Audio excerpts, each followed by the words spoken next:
Jadi di pagi kali ini, gue akan sharing gimana bikin konten POV atau Point of View dalam 10 menit.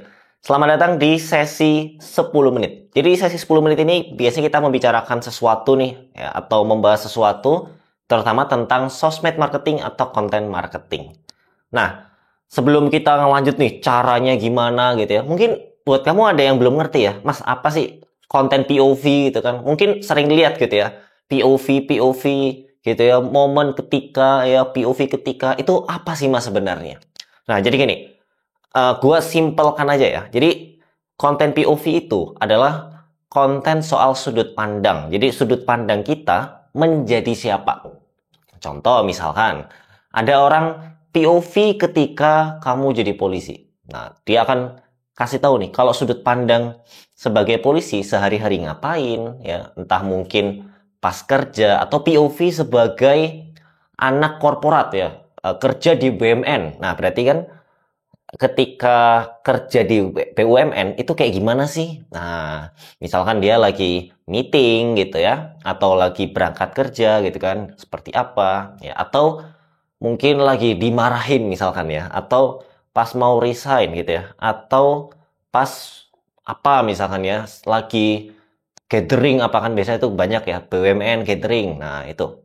Jadi POV menjadi siapa? Ataupun termasuk waktu itu lagi rame juga POV sebagai barista. Nah, itu banyak tuh yang kayak gitu. POV sebagai barista. Jadi misalkan ini meja ini adalah kopinya ya, tempat kopi dia istilahnya apa? Bukan masak ya. Ya, intinya meracik kopinya lah ya. Nah, nanti si HP-nya taruh di sini ya. Udah dia dia bekerja seperti biasa. Nah, si kamera ini kan menghadap ke si baristanya. Nah, itulah yang disebut POV. Jadi kita itu jadi tahu, oh kayak gitu ya, pekerjaan barista. Ada juga definisi POV itu sebaliknya. Jadi waktu itu ada namanya mie sobek. Nah, kalau kamu mau cari ada tuh ya. Jadi mie sobek itu dia ya sesuai namanya ya, dia jualan mie ya kan. Nah, si penjual mie ini ya dia taruh kameranya nah di sini nih menghadap. Jadi seolah si kamera itu sebagai mukanya dia. Nah, jadi geraknya gimana gitu, terus ngelihatnya apa aja gitu kan. Oh, di sini kanan ada mie. Nah, nanti penglihatannya kameranya geser, ya dia kan berarti ngeliat sini juga gitu ya. Apa minumannya atau bumbu-bumbunya gitu ya. Nanti balik badan, nah kamera kan juga ikut kan. Jadi kayak bayangkan ada kamera di sini menghadap ke sana. Nah, tuh oh dia ngeliatin apa, ngapain gitu, ngambil struknya atau ngambil sausnya gitu ya. Lagi ngerebus. Nah, itu detail-detailnya kelihatan. Nah, itu definisi POV kedua. Ya, karena ada beberapa versi gitu ya.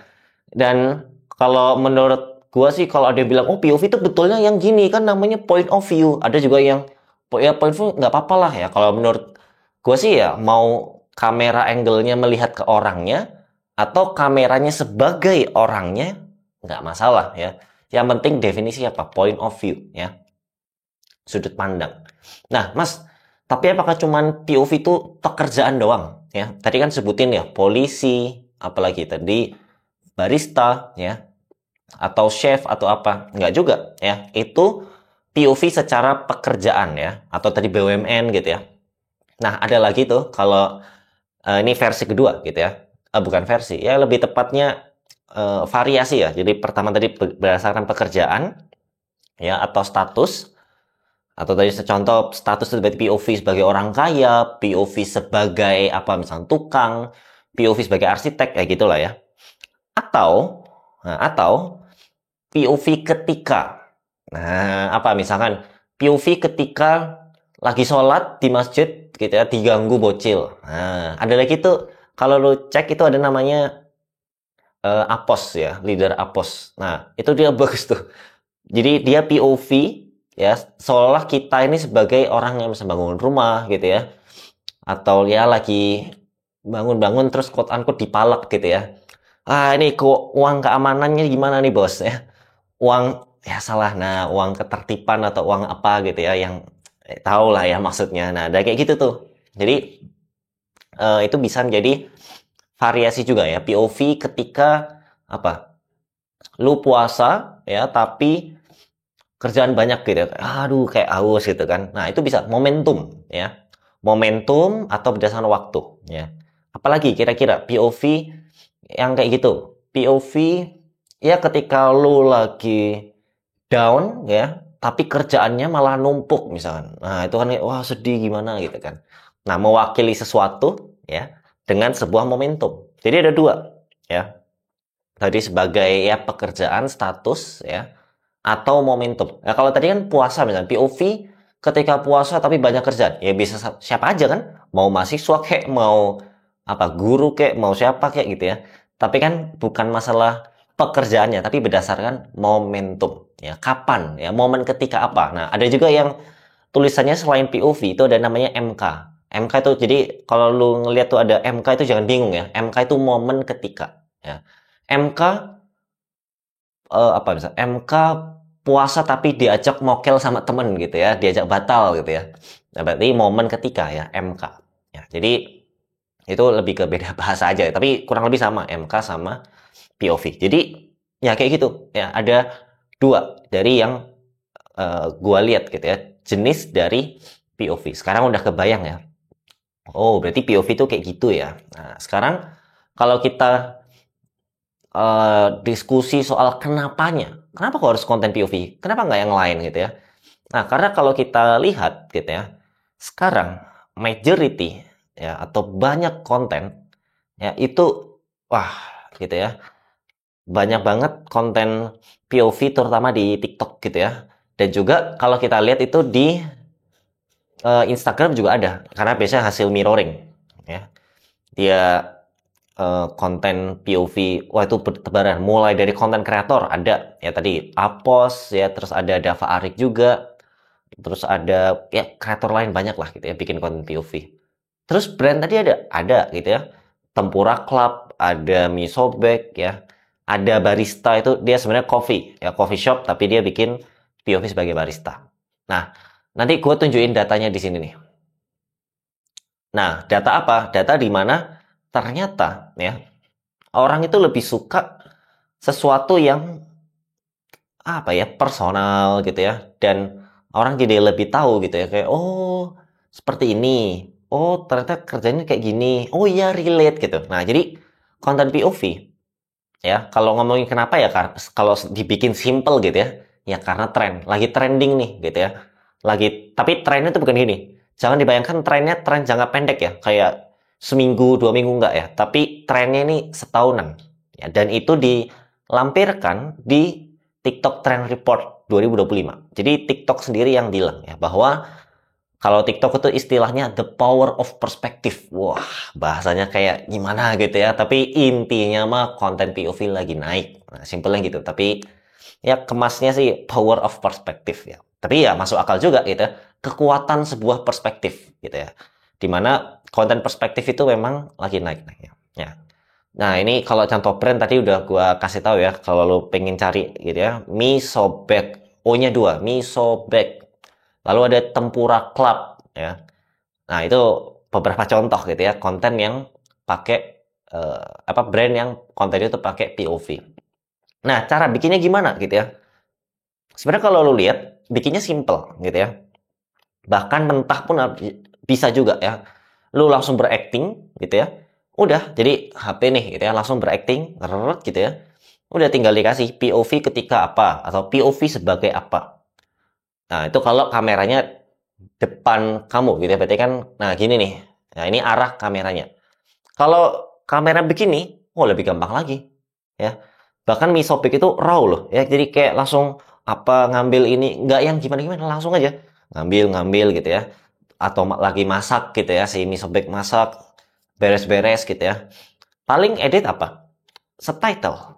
Atau paling cut-to-cut yang nggak begitu penting gitu ya, karena sifatnya biasanya lebih ke dokumentatif gitu ya kalau POV kayak gitu ya. Tapi kalau kamu sebagai brand ya terus lagi handle klien gitu ya atau baru gitu ya, kuncinya satu, apa itu mas?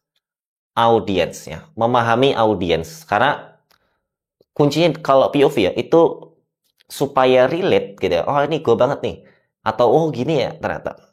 Nah itu kuncinya di perilaku audiens ya, pain point-nya apa yang jadi keresahan gitu ya. Contoh tadi, Apos. Kenapa bisa naik banget?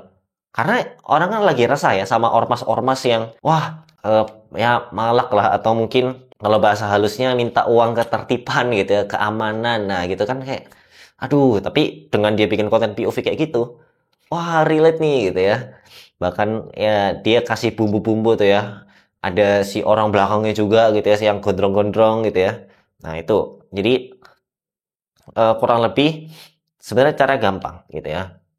Jadi bisa take dulu ya, nanti tinggal diedit kasih subtitle atau ya udah kayak berjalan aktivitas kayak biasa aja, nanti tinggal di cut. Ya ini konten yang cenderung sangat gampang. Ya jadi kurang lebih itu, dan karena udah diingetin sama si kameramen ya udah 10 menit, jadi kurang lebih seperti itu ya. Jadi apakah ini bisa diterapkan ke semua industri? Bisa ya. Jadi mau apa, F&B kayak tadi bahkan ada contohnya ya, fashion juga ada. Nah lalu ada lagi B2B pun bahkan ada gitu ya. POV lebih ke meeting ya, biasanya meeting klien atau stres sebagainya gitu ya, hektik, itu bisa diterapkan ke semua POV ya, semua industri ya. Oke, kalau tidak ada karena nggak ada bahasan lagi ya, jadi kurang lebih kayak gitu. Tapi kalau lu pengen request ya, Mas, konten apa misalnya? Konten drama atau konten karosel dong. Bahas dong, ini kayak gimana nih? Pengen bikin tapi bingung apa gitu ya. Boleh, ya kita akan bahas dalam 10 menit ya. Jadi mungkin itu, dan kalau lo masih bingung ya, mungkin iya Mas, mungkin saya juga udah punya tim ya, POV-nya kok nggak relate ya. Nah, bisa jadi risetnya kurang atau eksekusinya biasanya kayak kurang ekspresif. Itu juga jadi kunci loh, ekspresif, kurang natural, ataupun flow-nya juga terlalu panjang atau terlalu pendek, atau cuman pakai musik-musik doang. Nah, itu artinya tim kamu perlu dilatih. Oh, emang gimana caranya latih? Nah, daripada bingung cari di luar ya, lu bisa pakai private training atau in-house training dari Nakama Creative Lab. Dan itu langsung gua bawakan sendiri. Jadi gua datang ya ke tempat lu ya, perusahaan atau kantor ya atau pabrik, langsung datang ke tempat ya training secara intens, biasanya minimal seharian ya, bisa dari jam 8 atau jam 9 atau jam 10 tergantung ya, kesepakatan ya, pagi sampai sore ya, intens. Ada yang 1 hari, ada yang 2 hari, ada yang 3 hari, tergantung kebutuhan dan ya kesanggupannya gitu ya. Jadi kalau mau diskusi-diskusi ya soal in-house training atau private training, silahkan ya hubungin di bawah ya. Nanti kita bisa berdiskusi soal kebutuhannya. Oke, mungkin itu aja. Sampai jumpa di video-video selanjutnya.